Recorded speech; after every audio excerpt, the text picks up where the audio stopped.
Dalam mitos yang tersimpan turun-temurun, pusaka ini konon pertama kali dibabar oleh 800 empu pilihan yang dikenal sebagai Empu Domas atas prakarsa Prabu Brawijaya Wekasan.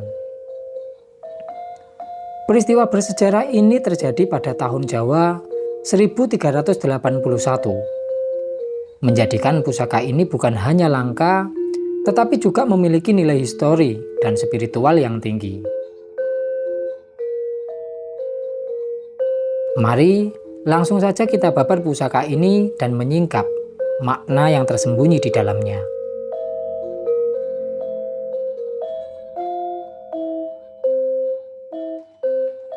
Pusaka ini bersemayam dalam warangka Gayaman Solo berbahan kayu cendana, yang dikenal dengan aromanya yang khas dan sakral. Kehadiran kayu cendana sebagai sandangan memberikan kesan penuh wibawa dan elegan.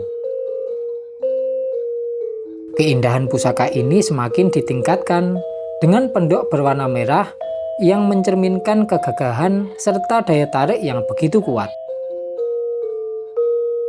Dan secara keseluruhan, pusaka ini memancarkan aura yang tak hanya memikat mata, tetapi juga menebarkan getaran spiritual yang dalam.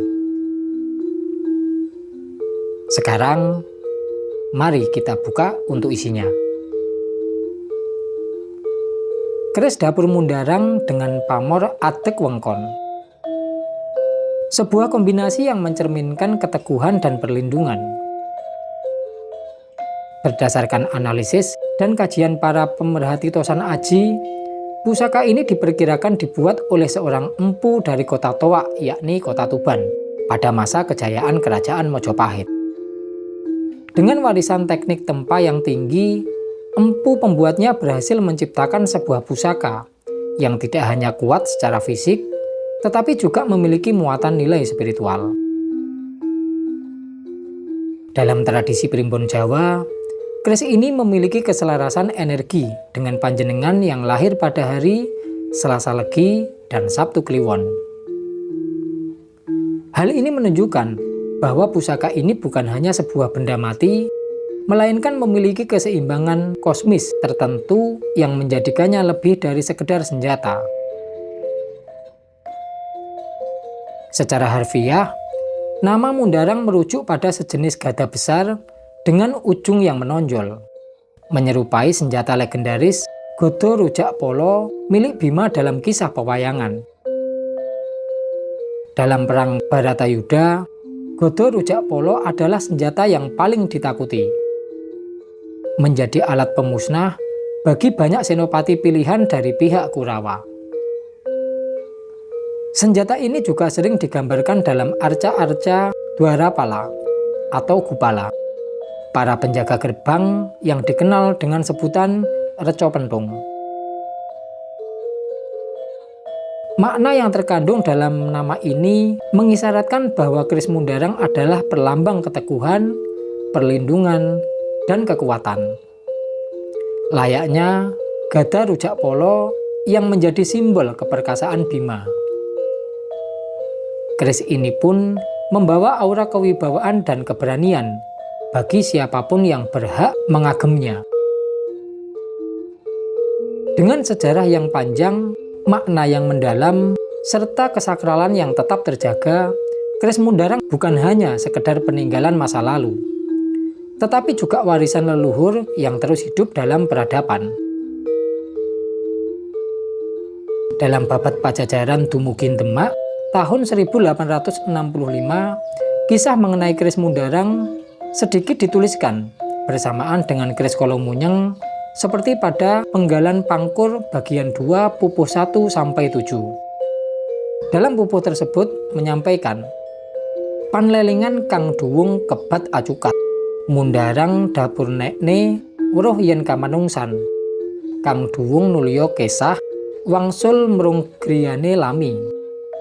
Sang Brawijaya denya muja semedi, dateng kena jinaluk mustika nira.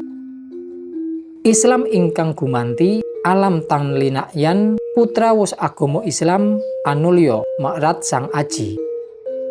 Yang diperkirakan artinya, pedang yang terhunus dengan cepat menghunus bilahnya hingga terlihat bentuknya yang mencerminkan sifat kemanusiaan. Kemudian pedang itu menghilang, kembali ke asalnya yang lama. Sang Brawijaya pun melakukan semedi, tidak dapat diminta pusakanya. Islamlah yang kemudian menggantikan tata dunia yang sebelumnya, dan anak keturunan yang membawa agama Islam akhirnya menjadi penerus sang raja.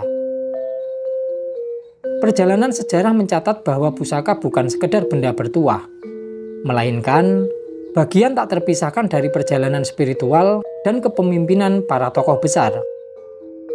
Dalam berbagai kisah, baik yang termaktub dalam serat maupun yang hidup dalam mitos, pusaka menjadi simbol kekuatan dan tanggung jawab. Pada masa lalu, setiap pusaka yang diagem benar-benar dijaga, bukan hanya dihormati, tetapi juga dirawat dengan penuh kesakralan. Pusaka menjadi saksi bisu perjalanan seorang tokoh dalam mengemban amanah kehidupan. Setiap pusaka diyakini memiliki takdirnya sendiri, dan hanya akan berada di tangan yang tepat, selaras dengan laku pemiliknya. Kisah-kisah agung dari zaman ke zaman mengajarkan bahwa pusaka memiliki nilai luhur yang menyertainya. Dari tangan ke tangan, pusaka membawa jejak perjuangan, bahkan pengorbanan, dan menjadikannya warisan yang tetap hidup dalam peradaban. Terima kasih, salam sejarah dan salam budaya.